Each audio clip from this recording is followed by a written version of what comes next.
Bem-vindos! Começa agora o programa Mais Conhecimento, produzido pelos alunos da Casa da Ciência. Hoje vamos falar sobre os neurônios espelho. Para isso, convidamos o pesquisador Danilo Benetti, integrante do Departamento de Neurociências e Ciências do Comportamento da Faculdade de Medicina de Ribeirão Preto. Boa tarde, Danilo. Boa O tarde. que são neurônios espelho? Os neurônios espelho são neurônios que eles se ativam tanto quando o indivíduo faz uma ação, quando ele planeja uma ação, quanto quando ele vê outro indivíduo fazendo essa ação. Esses neurônios eles foram descobertos por acidente. Foi um grupo italiano que eles queriam mapear a atividade de diferentes neurônios em diferentes tarefas motoras, diferentes movimentos. Então, por exemplo, eles viram que quando macacos, que era o animal que eles estudavam, quando o macaco pegava alguma coisa, pegava uma noz, tinha alguns neurônios que ele se ativava, você conseguia ver os disparos desses neurônios. Só que, de repente, acidentalmente, um pesquisador ele foi lá e foi pegar a noz que o macaco podia estar segurando.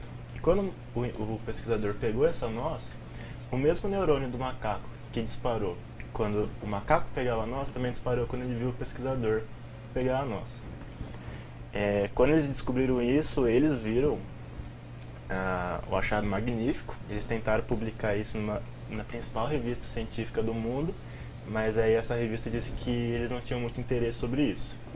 Então eles publicaram uma revista muito menor, de muito menor impacto, mas mesmo assim isso revolucionou como a gente entende o cérebro, como a gente entende neurociência. O aluno Alisson Fernando participa também da entrevista e gostaria de discutir sobre o tema. Boa tarde, Iris. Boa tarde, Danilo. Boa tarde. Boa tarde, Alisson. Danilo, qual é a importância desses neurônios para o desenvolvimento humano? No desenvolvimento humano existem algumas evidências até recentes que uma atividade, comportamentos associados a neurônio espelho, eles surgem antes do primeiro ano de vida.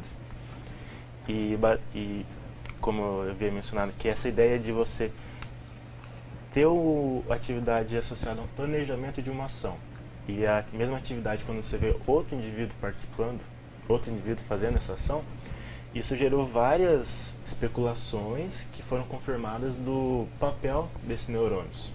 Então, um dos primeiros foi que seria o aprendizado por imitação.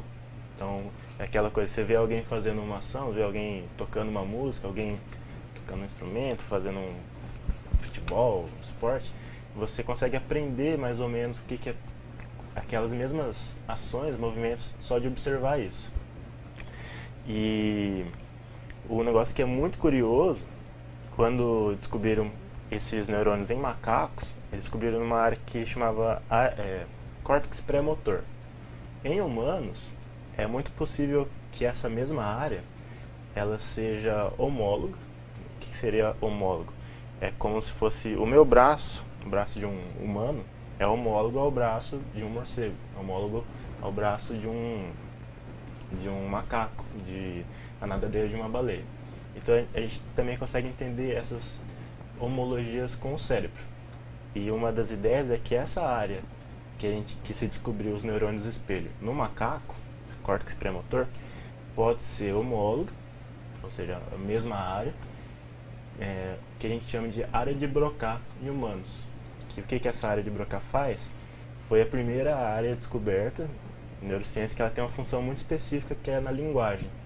Então, os indivíduos que têm uma lesão nessa área de Broca, eles têm um problema muito grave em criar linguagem, criar frase, entender frases. Então, a pessoa quase que não consegue mais ter essa linguagem.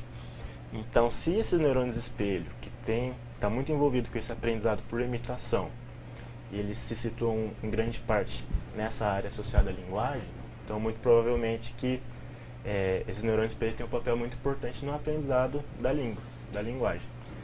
Outra coisa que é muito importante, que tem sido discutido bastante sobre neurônios espelho, é que talvez algum problema nessa atividade espelho pode estar por trás de algumas condições médicas.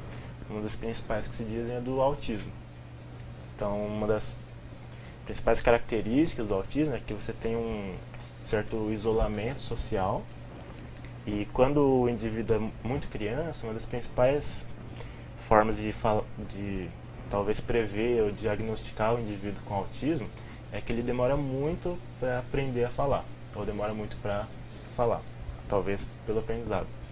Então existe essa ideia que uma das principais causas do autismo seria se algum problema nesses neurônios espelho, e essa evidência dessa dificuldade no aprendizado da fala também vai a favor disso. Sobre talvez desenvolvimento humano no quesito mais sociedade, também é extremamente importante, porque talvez a gente pode conversar mais daqui a pouco sobre a questão da empatia e moral, que também o neurônio espelho pode ser uma base disso. Que eu vou te perguntar agora. Além de espelhar movimentos físicos, né, eles podem espelhar sentimentos?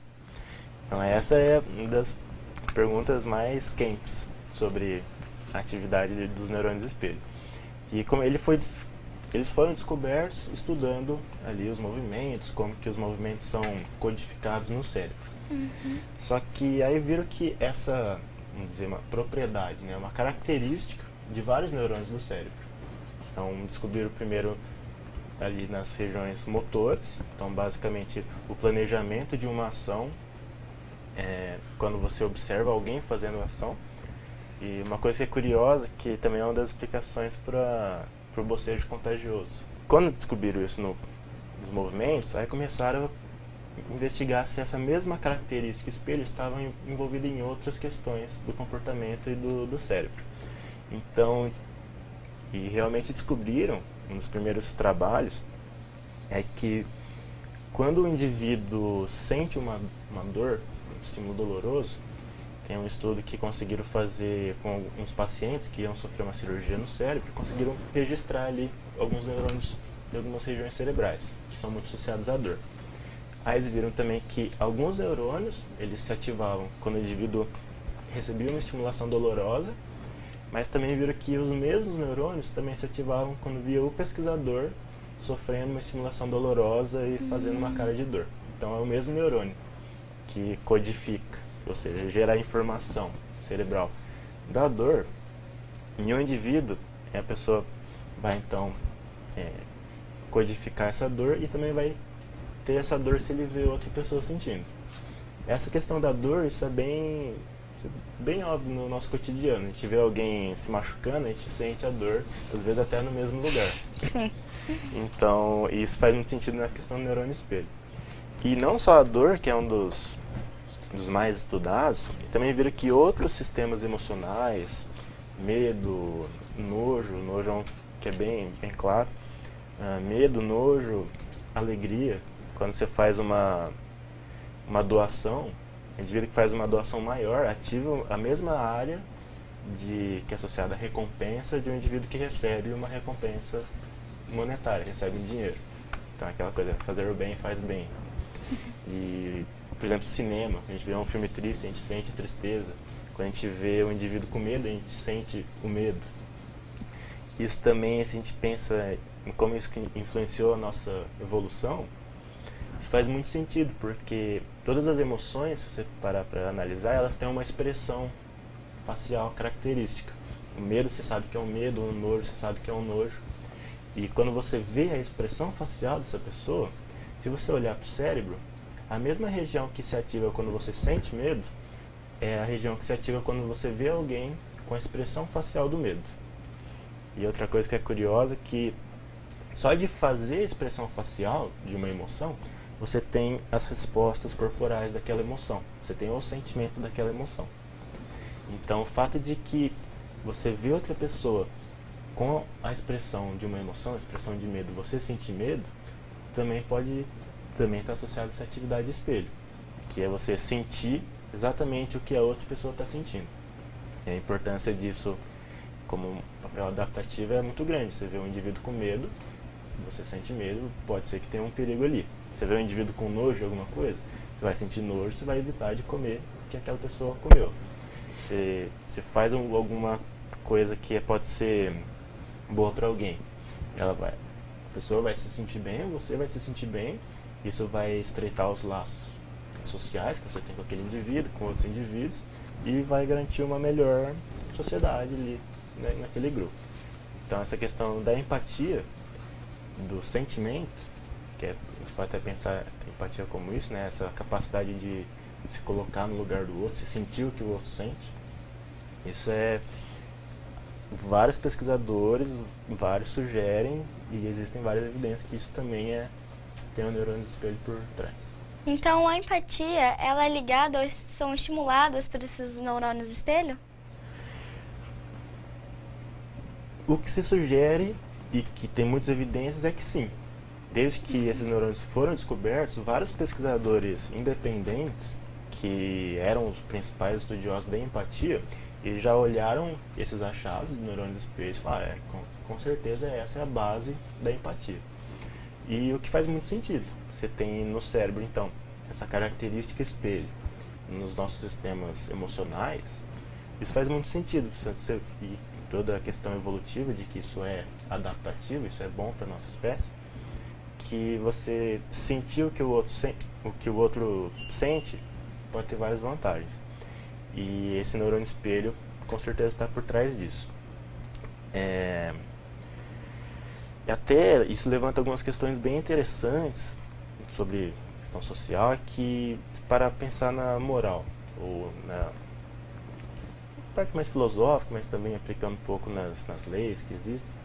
Se você parar para pensar na moral em diferentes culturas, tudo bem que tem algumas diferenças, mas usualmente o que se chama de a regra de ouro da moral é que não faça ao outro o que você não gostaria que fizesse para você, ou faça ao outro o que você gostaria que fizesse para você. Então, se parar para pensar a relação disso com essa característica de neurônios espelho, faz muito sentido. E você não gera sofrimento em alguém porque aquilo vai te gerar sofrimento. Lógico que às vezes, dependendo da situação, não é o caso, mas é quase que uma característica da espécie. Não só da nossa espécie, de outras espécies também. Mas que essa moral, ela pode ser, como se pode dizer, com uma origem biológica. De você não fazer o outro que você não gostaria que fizesse a você, e de fazer o outro que você gostaria que recebesse. Então, essa questão da empatia, do neurônio espelho, as implicações são muito grandes. Isso é bem interessante. Muito obrigada, Alino Benetti, pela sua participação. Obrigada, Alice Fernando. Obrigado, Iris. Obrigado, Alisson. Foi um prazer enorme estar aqui. Espero que a gente possa se reunir mais vezes. Claro. Se você ficou curioso sobre o assunto, assista também a palestra Neurônios que Brincam de Espelho, no canal do YouTube Casa das Ciências. O programa Mais Conhecimento fica por aqui. Até logo!